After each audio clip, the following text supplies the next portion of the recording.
Hola a todos, nosotros somos el Grupo 8, compuesto por Valeria Botero, Javier Otero, Jorge Pérez y Alejandro Castilblanco. Hoy les vamos a hablar del caso de activismo estratégico de Rainforest Action Network. Fundada en 1985, la RAN es una ONG que trabaja para proteger los bosques en la tierra y apoyar los derechos de sus habitantes mediante educación, trabajo con las comunidades locales y acciones directas no violentas.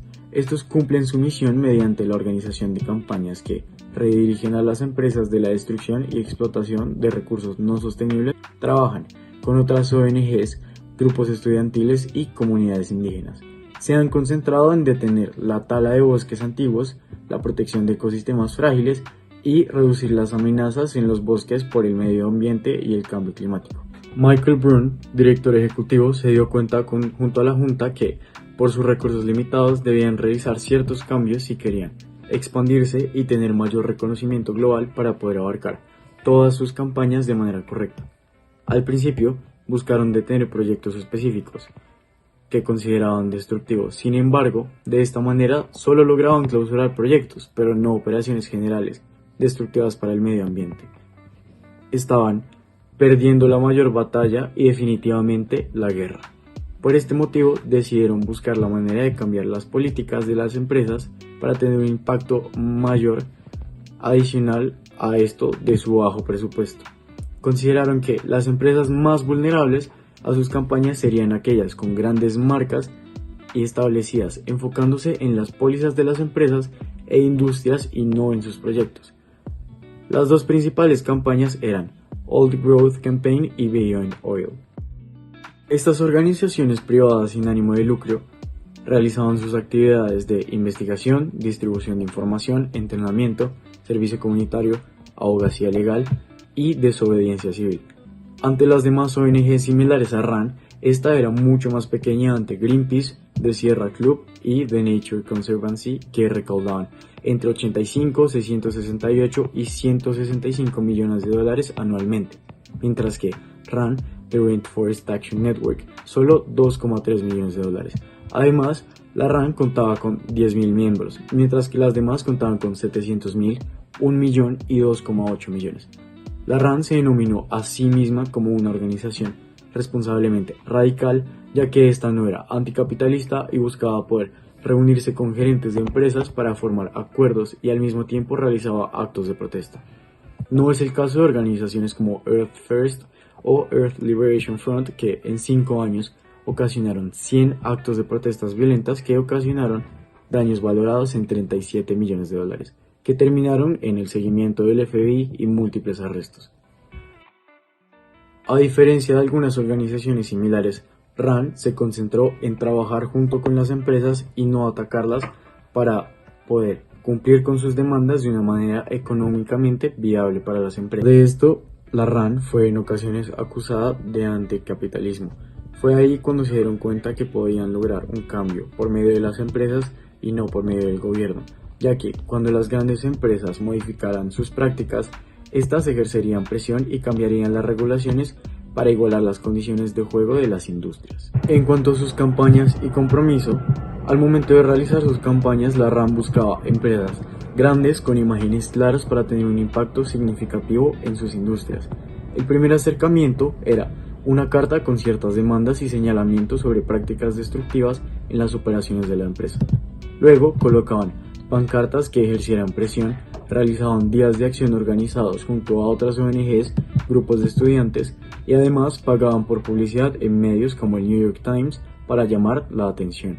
Adicional a esto, cometieron algunas acciones en contra de la ley como cerrar vías, allanamiento de edificios corporativos, entre otros, que terminaron en numerosos arrestos. A raíz de lo difícil que era mantener estas campañas, la RAN decidió que en lugar de meses dedicados a una campaña, estas iban a tener una duración entre 3 a 5 años. Dentro de las campañas que fueron organizadas se encontraba la campaña contra Mitsubishi en la década de los 90, la cual fue por la tala de bosques tropicales en Asia. También se encuentra la campaña Beyond Oil, también en la década de los 90, la cual buscó proteger al pueblo indígena Uwa de los efectos de la exploración petrolera en los bosques tropicales de Colombia. Ninguna de estas dos campañas fue exitosa, Sin embargo, los errores cometidos en estas ayudaron a moldear la estrategia de RAM para futuras campañas, como lo fue la de Old Growth. Esta comenzó en 1992 y buscó detener el uso de madera de bosques antiguos tropicales por parte de empresas como Home Depot. Con esta campaña, RAM ganó influencia en el mercado y cientos de empresas dejaron de sacar provecho de estos bosques antiguos. Otra fue la campaña de finanzas globales lanzada en el año 2000. Esta tenía como objetivo tener a las empresas de financiar otras compañías extractivas que llevaran a la degradación del medio ambiente. Por otro lado, hablando de las estrategias que utilizó la Red de Acción por los Bosques Tropicales para llevar a cabo estas campañas, esta se enfocó en seleccionar un líder del mercado, cambiar sus prácticas, luego expandir su campaña a otras campañas del sector para así lograr transformar toda la industria. Para esto se intentaba entender tanto la mentalidad de la empresa objetivo y su mercado, y con base a esto se diseñaban campañas publicitarias para los clientes principales. También se buscaba la cobertura de los medios de comunicación para presionar a las compañías y también comunicarse con el público. Además de esto, RAM trabajaba con otras ONGs y grupos de estudiantes, los cuales fueron demasiado importantes para el éxito de todas estas campañas. Ahora bien, podemos mencionar la competencia que hubo durante sus campañas y cómo lograron sacar provecho de estas. Entonces, pues en primer lugar, encontramos los objetivos como activos. La RAN en este caso pues logró sus objetivos mediante los aliados y mediante el interés mediático que tuvo el movimiento. En este caso pues encontramos que la RAN logró vincular empresas como el Banco de América, Home Depot y el Citigroup, entre otras, y así lograr que sus empresas lograran entrar en estas prácticas. Por otro lado, en términos del presupuesto y financiación, la RAN logró incrementar su presupuesto de 3 a 5 millones de dólares en un plazo de más o menos 5 años. Para esto, el financiamiento se obtuvo en las campañas con fundaciones como la Fundación Ford, los hermanos Rockefeller y el Fondo de Educación de América. Finalmente, pues en términos de staff y voluntarios, para 2004 la RAN contaba con más de 24.000 empleados y voluntarios distribuidos a lo largo de todo Estados Unidos, en departamentos empresariales para lograr hacer efectivas sus campañas. Por otro lado, hablando en términos de la organización ejecutiva que la RAN tenía tras tomar poder a finales de 2004, encontramos que, pues como mencionamos anteriormente, la RAN tenía un amplio régimen de empleados, más de 24.000, y esto ya hacía que tuvieran que organizarse de una manera más participativa, en donde lo vincularon con 4 departamentos: el departamento de operaciones, comunicaciones, el de financiamiento externo con recaudación de fondos y el departamento de campañas. Estos cuatro departamentos mencionados ya tenían su director ejecutivo y asimismo lograron contratar un director ejecutivo que fuera el cerebro de todas las operaciones, con el fin de que fuera el director de todas las campañas que hicieran. Por otro lado, también tenía unos directores honorarios que en este caso pues no tenían una responsabilidad formal dentro de la RAN, sin embargo pues eran celebridades que apoyaban el movimiento mediante la publicidad y la atención de los medios masivos. Bueno, entonces, ya finalizando con el caso, en la parte final se narra cómo pues hacia el año 2003 la RAN se metió de cabeza con Ford, atacar a la Ford, atacar en el sentido de buscar que obtuviera mejores resultados ambientales.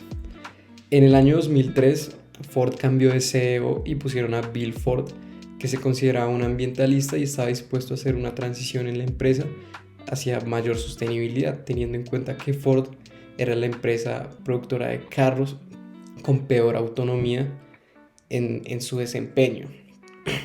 Entonces, en ese año se aliaron con Global Exchange.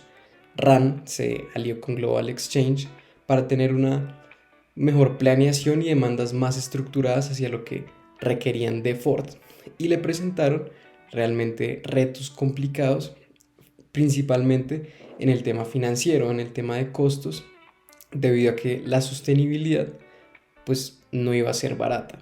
Se estima que existía un costo en esa época entre $3,000 y $5,000 más elevado por hacer un solo vehículo híbrido en lugar de enteramente a gasolina.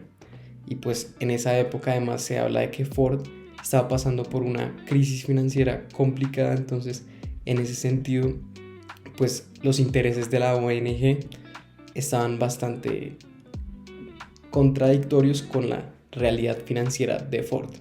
Sin embargo, este caso en particular y la manera en que Rand le apuntó a Ford pues es bastante relevante en la historia de la ONG, debido a que este caso en particular abrió las puertas a expandir su misión y estrategia para así tener mejores resultados, recordando que la RAND se enfocaba únicamente en temas ambientales relacionados con bosques, y pues a raíz de este caso ampliaron hacia otras empresas como en la industria automotriz. Ya para finalizar, quisiera hacer un inciso en las condiciones laborales que se tienen en esta organización, y es que pues en el texto se aborda brevemente acerca de la constante rotación de empleados que hay en la RAN, y resulta bastante particular porque pues es una organización que tiene, pues digámoslo así, un buen objetivo, un bonito objetivo, que es la preservación medioambiental, pero resulta curioso que similarmente y simultáneamente pues trate mal a sus empleados y no les tenga la capacidad de proveer unas condiciones laborales decentes. En internet, Glassdoor, los datos de Glassdoor que se los dejo en pantalla, muestran como el 40% de los empleados, apenas el 40%, menos de la mitad, le recomendaría trabajar a alguien conocido en esta ONG, y apenas el 56%, aquí sí un poco más de la mitad, pero no deja de ser apenas un 56%, tiene una opinión positiva de la organización. Entonces quisiera cerrar con eso, y también de la importancia de perseguir los objetivos, pero no descuidar a las personas en esa búsqueda de los objetivos, porque al final son las personas las que hacen la organización. Muchas gracias. Hasta luego.